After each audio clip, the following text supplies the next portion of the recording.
Welcome into the Boys Collective episode 30. I'll call it the Anthony Brown episode of the Boys Collective right here on 105.3 The Fan. Kevin Gray alongside Super Bowl winning scout and 1/4 of the G-Bag Nation, Bryan Broaddus, on this victorious Cowboys Monday as the Cowboys win their third straight game on the road, 10-4, and by virtue of the Tampa Bay Buccaneers getting shut out by the New Orleans Saints and the Arizona Cardinals laying an egg in Detroit, the Cowboys sit as the number 2 seed if the playoffs were to start today in the NFC. Bryan, good afternoon to you. Happy Cowboys Victory Monday to you.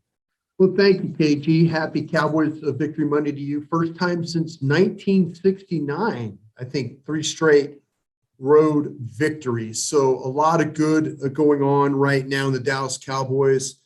As I always like to say for my colleagues over at DallasCowboys.com, the NFL a strange lady with all that's going on last night. Great job by Dennis Allen and that New Orleans bunch shutting down Tom Brady. I think he's like 1-4 against Dennis Allen. So one day Dennis Allen's going to write a book on how to stop Tom Brady. Let's just hope if the Saints and the Cowboys get together that Dennis Allen doesn't figure out how to stop the Dallas Cowboys. Yeah, interesting note on the Bucs and the Saints as far as Tom Brady's concerned.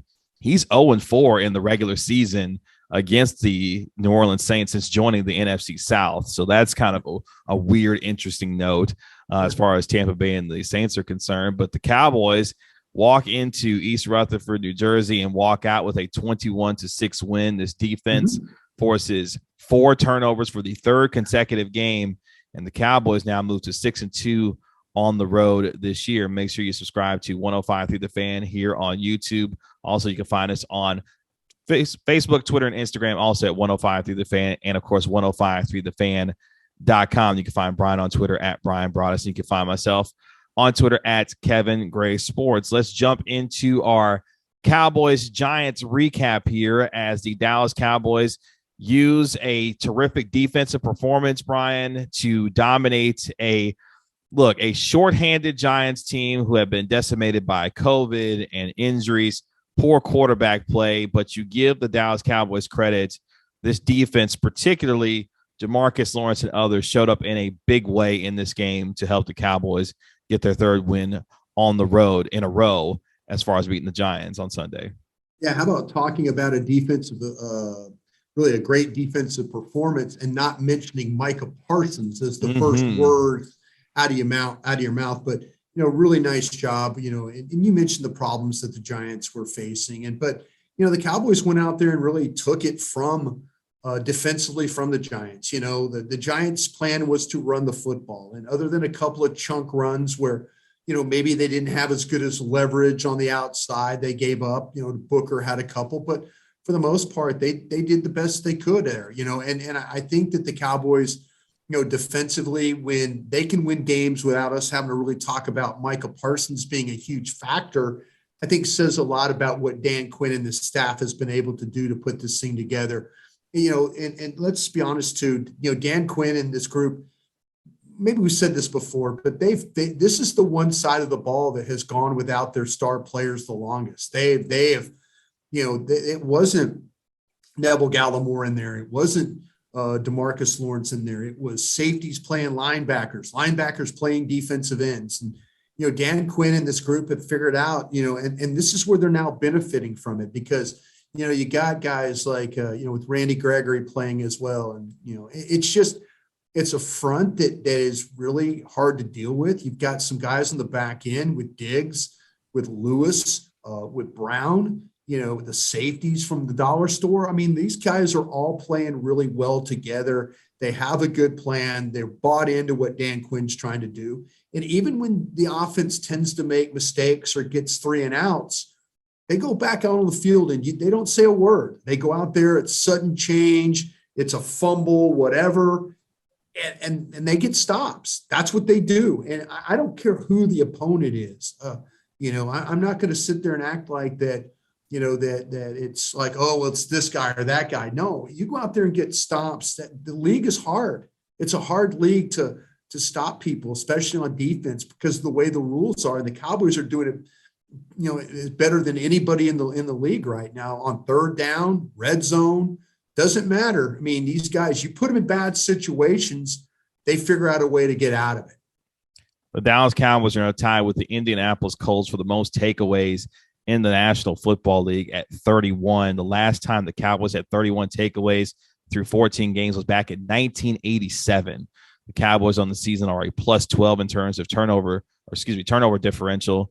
And look, you watch this defense, the front four with Gallimore, with DeMarcus Lawrence, with Randy Gregory. Trayvon Diggs got into the act with his 10th interception of the season. You said it. I thought you said it well.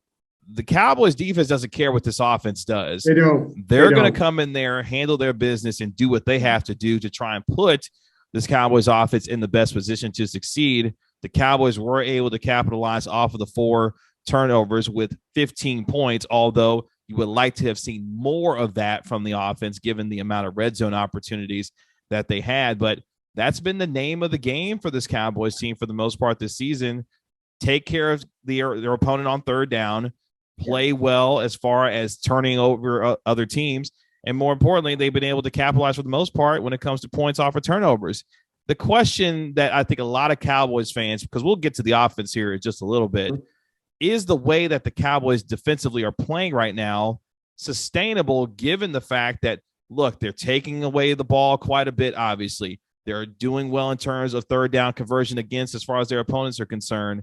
Is this a quote-unquote championship level defense that can sustain this type of play when they face better competition, especially you get into the tournament later? Yeah, I think it can, KG. I really do believe that. I think if health stays the way it is, if they don't have a loss of, say they have a loss of Tank or Randy or Gallimore, or they say, God forbid, that they lose Parsons or somebody like that, it's absolutely sustainable. Their front seven has done a really nice job. And listen, we didn't even mention Osa Odighizuwa. I mean, he didn't play yesterday. Tristan Hill didn't play yesterday. Those are 2 guys that have kind of been part of the rotation that have actually been pretty good for the Cowboys. So, but overall, yeah, they cover well enough.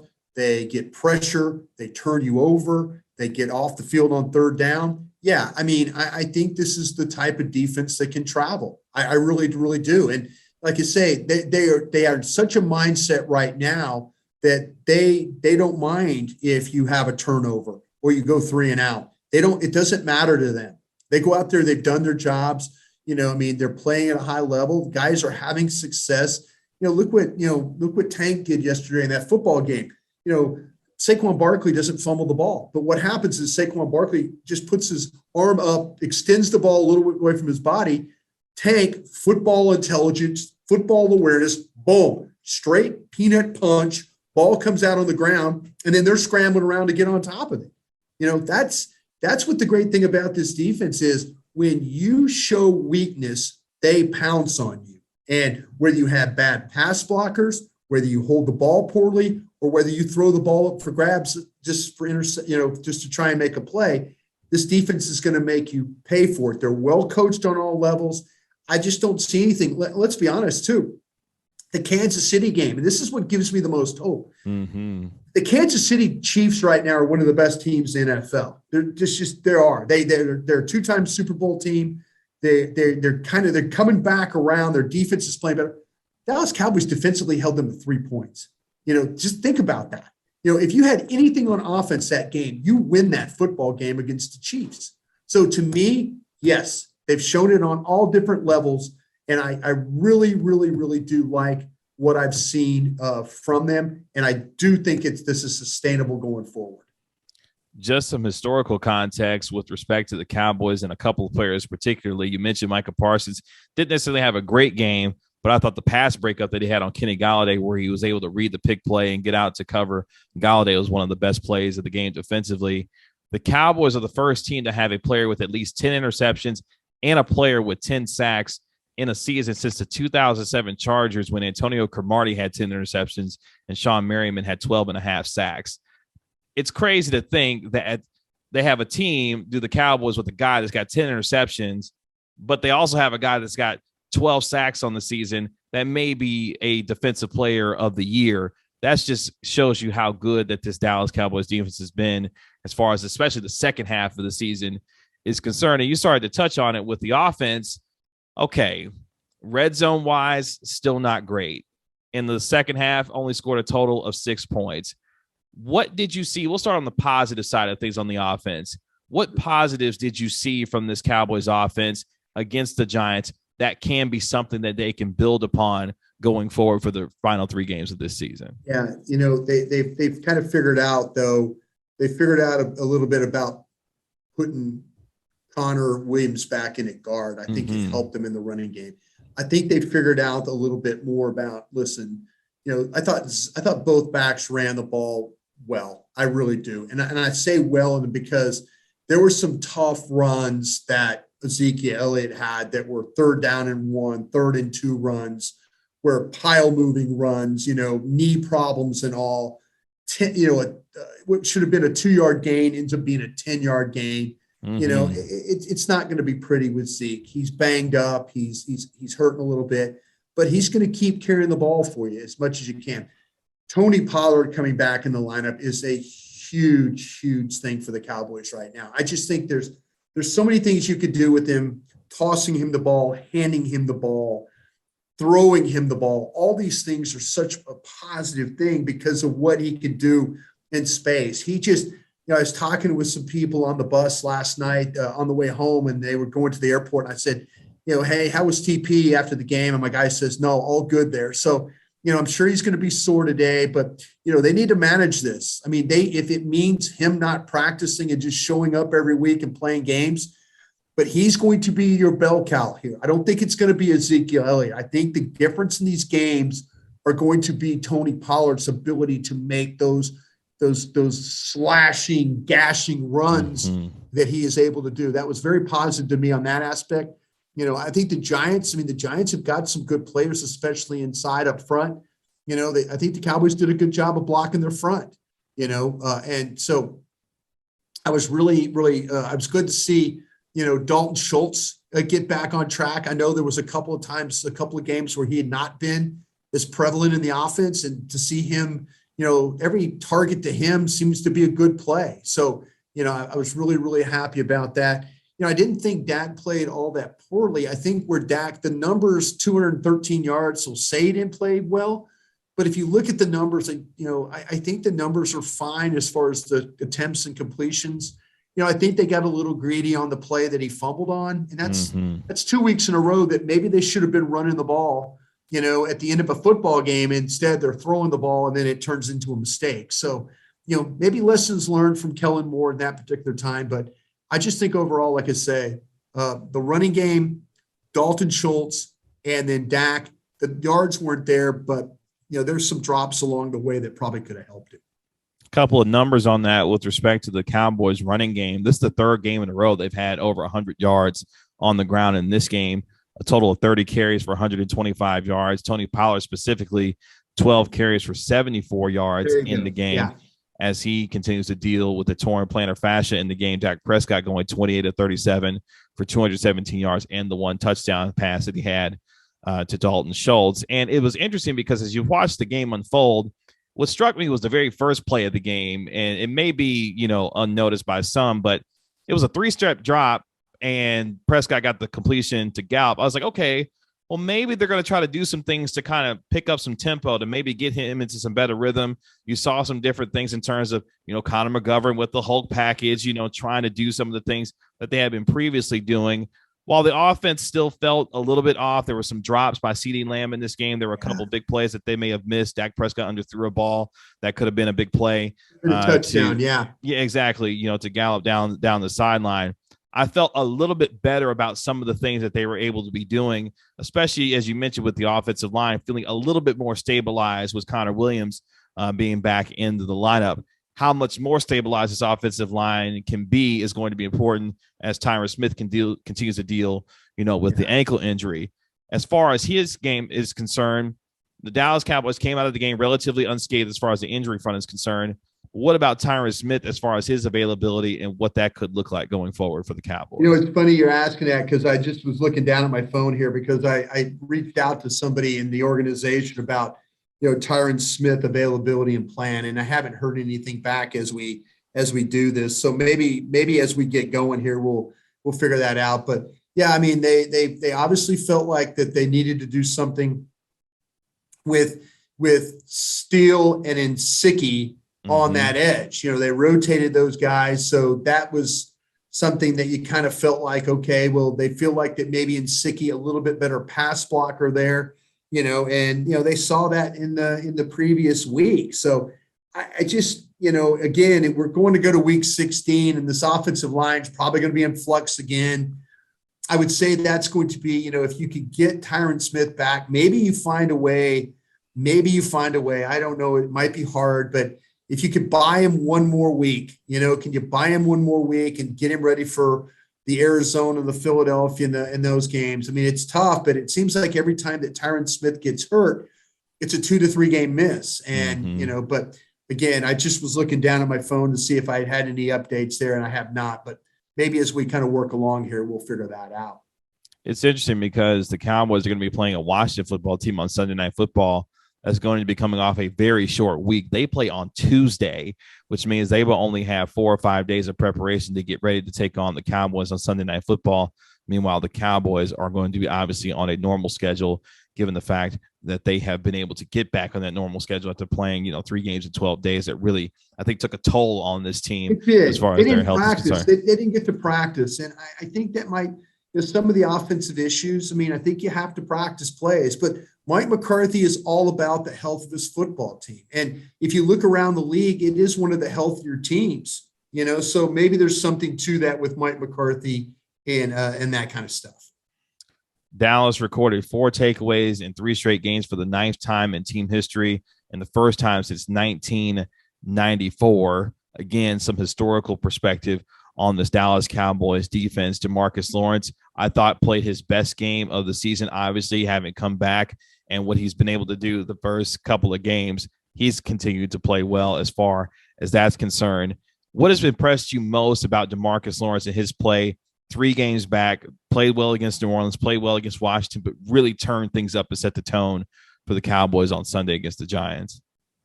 After the game, he was asked, is this the best defense he's played on? And he said, yes, absolutely. And I think just the buy-in, I think he loves AD as his defensive line coach. I think all those guys have really thrived with Aiden as being their guy. And I think that, to me, he was really chomping at the bit. He was seeing what Micah Parsons was doing.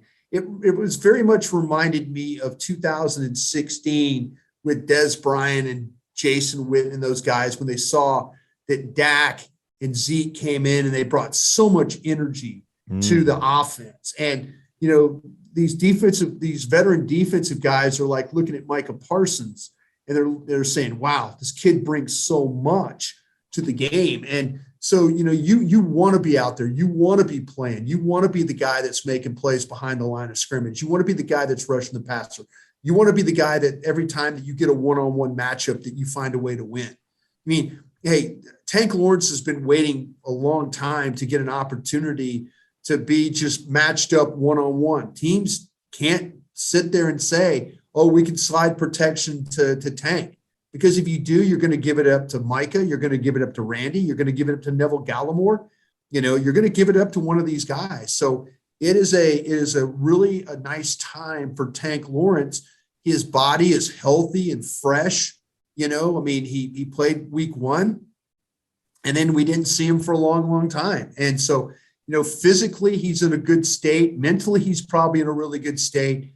And I think you're only going to see better parts of his game going forward as we see this as this team getting ready for the final few games of the season.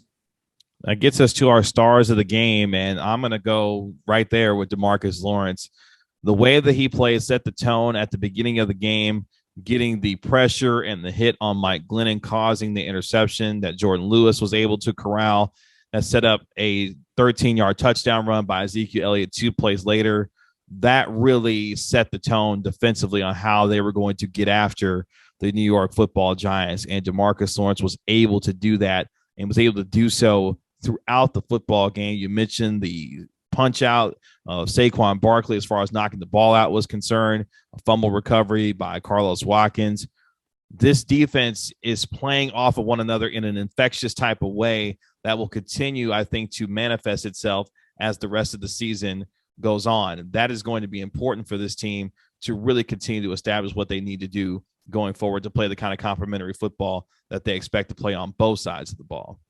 Yeah, you're getting a lot of guys that know that playing time is going to be limited because they've got so many guys that are contributing on various packages and stuff like that. So to me, you talk about Watkins and guys like that, their ability to be around the football when there's a mistake, when there's a sack fumble, Dorrance Armstrong, Watkins, those guys, when they're in there and you see the ball on the ground, you got to get on top of it, or you got to get your hands up to tip a ball to keep a screen pass from being completed or whatever. So there's a lot of guys playing with really, really good effort, smart, tough, and really look like they're having fun playing defense out there because, they're getting off the field on third downs. Man, immediately when you see a stop, all those fists go in the air, so everybody's fourth down. They know, and they're feeding off that. I think the staff has done a tremendous job with these guys. My offensive star of the game, I'm going to go with Dalton Schultz in this game. Dalton Schultz, 8 for 8 when it came to receptions and targets, 67 yards and a touchdown. I think he really helped stabilize in the passing game. You saw it in the second quarter. He was really able to help, especially on that drive to lead to, a field goal. And I thought Schultz was pretty good in this game and was able to take advantage of some matchups there to really kind of calm things down from a passing game standpoint. Wish you could have got a little more help from guys like CeeDee Lamb and others, but I thought Dalton Schultz was particularly good in this game. Yeah, I think you're dead on with that one about Dalton. I think that I mentioned him earlier. I felt like that every time the ball went in his direction, there was going to be a positive play, a tough catch. For him on the touchdown pass, he stayed active. It looked like to me that they were going to try and get the ball to Connor McGovern on that play, but Dalton came all the way across the back of the end zone and was able to make the catch. I'm going to go with myself, KG. I'm going to go with Tony Pollard on this play because I kind of felt like, though, that they needed a little bit of a boost. They needed a little bit of a spark. When the ball was in his hands, he was able to make some things happen, some tough runs, some gritty runs, some quick runs, explosive runs. That's when you're an offensive lineman and you don't have to hold your block that extra count.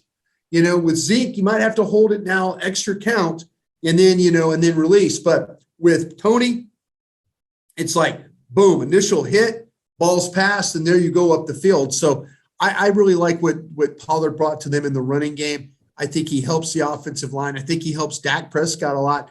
I think he also helps Kellen Moore as a play caller with his ability to make some plays. There were plenty of stars in this game, especially on the defensive side of the ball. You could have named Trayvon Diggs with his 10th interception. I thought Neville Gallimore played a really good game. I thought Malik Hooker also played really well defensively for the Cowboys. Also, a lot of different guys contributing to this win, especially on the defensive side of the football. That moves us into the Broaddus files to close our show for today. The Dallas Cowboys now 10-4, 6-2 away from home. 2 of their final 3 games are at home, starting on Sunday against the Washington football team on Sunday Night Football before they welcome in the Arizona Cardinals, who are finding themselves slipping a little bit after not putting together a very good performance on the road against Detroit. Dallas also got some help from the Tampa Bay Buccaneers losing at home to the New Orleans Saints. Now, when you look at this Cowboys team overall, Bryan, do you think that this is one of the 5 best teams in the National Football League, given what we've seen from the offense for the first 6 weeks, the defense really during the second half of the year, and then thinking about the final 3 games of the season and into the tournament?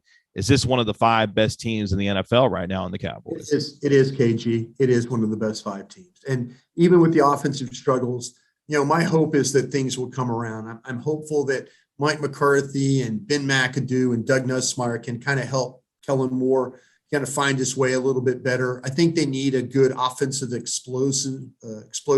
Maybe they get it against the football team. Maybe they get Tyron Smith back this week, and then they can kind of get the 5 guys together that they thought were going to be available for the start of the season.